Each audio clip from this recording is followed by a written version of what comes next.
שלום לכל הצופים שלנו, אני לא מאמין שאני אומר את זה בבלוג, אבל נמצא איתנו כאן וויליאם לי אדמס. הוא העורך הראשי של ווי בלוגס, שזה אתר האירוויזיונים הכי נצפה, מספר כניסות הכי גדול בעולם. Just told him that you have the most entries in every Eurovision site. מה שאני רוצה להגיד לכם זה שזה הבן אדם שהוא עורך הראשי של הבן אדם שאני לא כל כך ממנו את ההשראה לבלוג הזה. Just told me that Weeblogs is kind of my inspiration of that blog. You make me feel like a golden boy. Listen, when you hit the goal, when you hit a jackpot, then you are golden.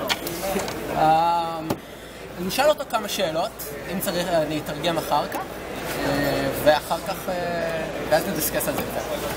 Hi, William. Hey there. How are you? I'm good now that I've met you. Yeah, it's been a long journey. I feel a strong connection to Israelis. Wonderful. Yes. That's our cue to say hi to Ron Kavanagh. He is in the rehearsal. He's in the rehearsal, doing all the dirty job of Weeblogs, but he's like the dearest person ever. So hi, Ron. Can we say hi to Ori Schneider? And hello to Ori. She's also part of the Weeblogs team. She finds everything in Swedish and then she writes it up like that. Yeah. Amazing. She's like a super Swedish woman.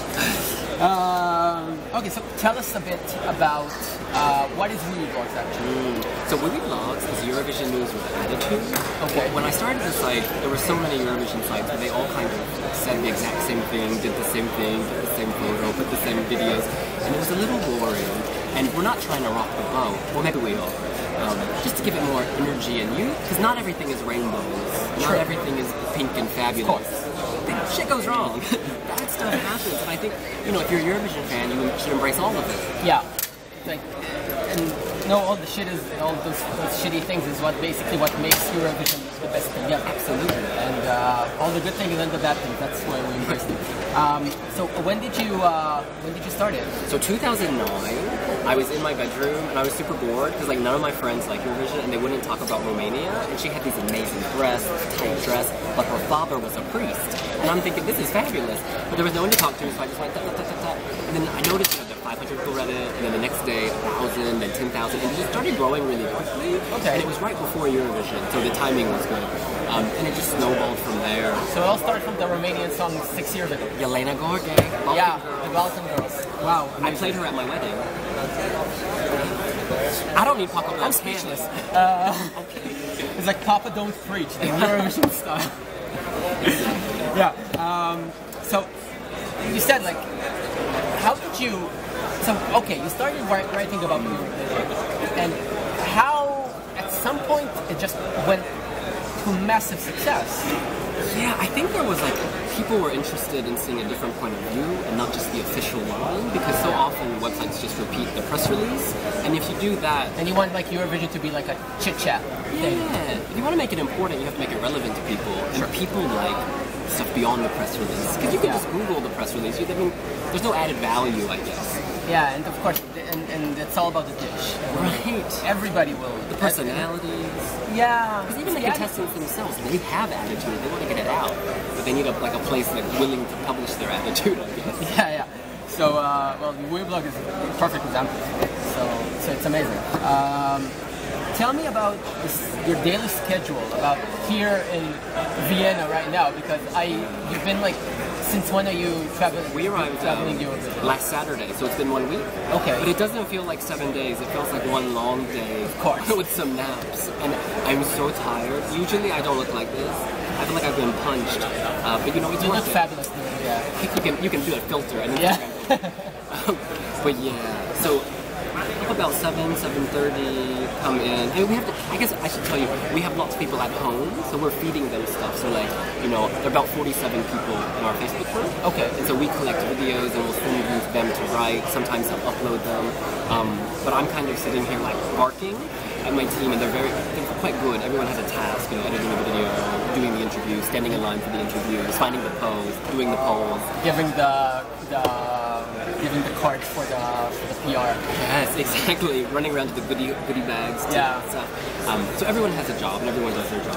It works out in the end. So In the Iranian community in Israel, we call it Khanfashizm. Like in 2007, there was the Georgian representative. Her name was Sofo Khanbashi. Oh yes. And basically, she almost sell her mother to get votes. And so she would like throw parties with wine for free and everything. So it's on her name, all those good PRs. Well done. Yeah. So tell me about how it is here in the press center. How everyone is because there are a lot of people here from different media outlets, and none of them are as big or as bold as we are. And how are they treating you? And I mean, people are generally very nice. I think people stick to their own. Like, I'm very social, but it can be hard to go talk to people just because we're so busy with our work. And so sometimes maybe I look like a bitch face, but like I'm not. It's just we're focused on getting stuff out. And because you start chatting, then it's 4 hours. But there are lots of nice people. And, yeah, I know it's very collegial. No one is throwing shade or being bitchy. I mean, there was a live stream on another website, and they were maybe saying things veiled, but you just don't pay attention. You just have to do your thing and not listen to people. What does Taylor Swift say? Hate is gonna hate. So just before, frankly, if you're really busy at Eurovision, you don't have time to pay attention to the hate. True. So. Exactly. And it's just about embracing the hate as well. It just feeds you. You know what? It's fuel. It's fuel, and you can try. Yeah. Beep, beep. It's like twice as good as the lovers. Absolutely. It just makes you know what Tyra Banks says? Harder. Tyra Banks says the opposite of love is not hate, it's indifference. So like, just water off a duck's back, you just keep on swimming. Keep on swimming. Like that. Just brush it off. So tell me about the production. How Vienna is treating you, how is everything being on location? It's been so funny. The volunteers this year are really quite helpful. And the first day we went on the press tour, and we met this really hot guy named Benjamin Music. Yeah. And then we followed him around, and this morning they played the video on the radio, they took the audio, and Benjamin made a video remix. And it's so funny, they're so involved that they're paying attention to all the websites, not just We've Watched, they're reading everything. Because the spirit, they're really interested, whereas in some other cities maybe sometimes the volunteers, they were enthusiastic for a few days and then it tailed off, but I feel like here it's just, steady. It's nice. And I love the facility. I mean, it's very colorful. Yeah. It's fabulous. It's yeah. a white concrete. My feelings is that for the few hours that I've been here is that, and from what I heard before, Vienna, because they know it's like after 48 years that they're hosting it, so they said, okay, we'll just make the most. Yeah, we'll just belt it out. And so tell me about the arena, about the rehearsals, about... It's interesting, my opinions on songs have changed dramatically.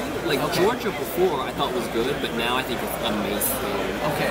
She comes out like a Victoria's Secret model, but one who had sex with Dracula. So it's she's got these wings, she's got leather, she's got hot pants, she's got a voice. I mean, it's a total package. You watch it and you're almost speechless. First time I saw it, I was speechless. Because she had done so many amazing things. Israel. We'll talk about Israel later. Tell me about the others. The others. Are there others, darling? Hungary. Okay. It surprised me because I thought it was boring before Vienna. But her staging is really quite emotional. The globe is circled by guns that becomes a tree. And she has many acts this year have a globe or the earth, but hers is the best. It's trees. Yeah, trees, earth. It's building trees. And water floors. I guess you build bridges out of trees, so chop them down. If you're not building bridges out of guns. Yes. Please that. Tell me about the acts this year that made you feel a bit uncomfortable in terms of the staging, in terms of the messages, in terms of the total package. I guess the Netherlands. The Netherlands. Don't listen to the second favorite this year. No, I like it now. Kidding. It's just to see the change, because in the first rehearsal I thought this is a train wreck disaster. Okay. You just wanted to drink milk, because all you saw was food. But then in the second rehearsal, when she covered it up, it transformed it, because she felt more confident. And suddenly she was moving, she was working the face, but before she couldn't move in that dress, so I was like, why am I wearing this? But now she's wearing something that fits her, she looks great, and I think she will go to the final. Hopefully. Tell me about how different it is between covering Eurovision Eurovision before you're on location and when you were here? I think the more work you do before, the easier it is when you get here. Okay. So like we've already interviewed most of the contestants at other events, and so by the time you get here, you have like a rapport. You can go up to them. It's very legal. They'll often bump you up the list. It's like you have to put in the footwork, I guess. But you know, if you turn up here, sometimes it can be quite intimidating if you've not done anything. It's like where do you start? Yeah. But I guess if you have some blocks in place, it's easier to build a house or a shack in our case, or whatever it is. But yeah, no, it's good. And also, I think for the other vloggers on my team, they're much more motivated now. Many of them, it's their first Eurovision, and they see that what they do is read and that people respond to it, that acts will cite what they've written, and it gives them some pride, so it motivates them, which is quite nice to see. Many of them are very young, and English isn't their first language, and so to come here, it's quite, a little nerve-wracking, but they're doing a great job, so I'm so proud. I'm gonna be like Trencha, and they can kind of, just kidding. No, actually, I'm really, really proud of you. What? And I just wanted, last thing, tell me about Israel this year. Because in Israel it's been like a huge thing this year relative to other to past years. And we just want to understand what's going on in terms of around the world here in the bubble. You know what? Israel, that song is my jam. He is a performer. This song is universal. Anyone, people, I heard some Israelis at the Melody Festival. They said this is cheap, it's a joke. And I was like, why are you hating your own entry? Because the rest of us outside of Israel love it. It's fun, it's witty, it's not kitsch and trashy. It's silly, but in a way that's sophisticated. Like, you can be silly, and then you can be silly and stupid, but silly and smart. Okay, like it gets it right. And like the staging, it's simple. It's gold lights essentially. He doesn't need anything else because he is a golden boy. It is shining from within. He can dance, or maybe it's just a camera angle. It's like it's just playful. It's fun. Like I'm a child of Israel. I said this in my video. This shit is amazing. Okay. If he doesn't make the final, then nothing from Israel ever will. Because this is Dana international level. Listen, we stepped a notch this year, I think, in terms of the audio organization, and that's a huge opportunity to say thumbs up to the IBA and to Teddy Productions who are involved in everything. Can I say something? Sure. I'm glad y'all are bringing back the dick. We've had women, what was it, 2011, we had a band. But it's been a lot of women, and they were great. May Feingold was my #1. Okay. But it's good to see an Israeli man back on the stage. And it's only a performers, like all the dancers, the backing vocals. I wish they were wearing tank tops though. He's coming to Tel Aviv, and that will show him Tel Aviv. Oh, thank you so much. Well, listen, we're all golden boys. So I want to say a lot of thank you for giving us a bit of your time. I know you are like crazy busy, and just the best thing that you can do is just have fun, and that's what we are doing here in the press center. Although we're like in separate tables, we feel like one union thing. Absolutely. So keep the good work, and we'll chit-chatting later. Oh, bless you. תודה רבה לכם. זה וויליאם, הבן אדם הכי מגניב כנראה פה. You're the coolest person. Oh my god. ואנחנו נתראה, אני ארשום לכם קצת תרגום של מה יקרה, של מה הוא אמר. אז שיהיה לכם אחלה בינתיים. להתראות. Oh, that was the cheat. Thank you so much.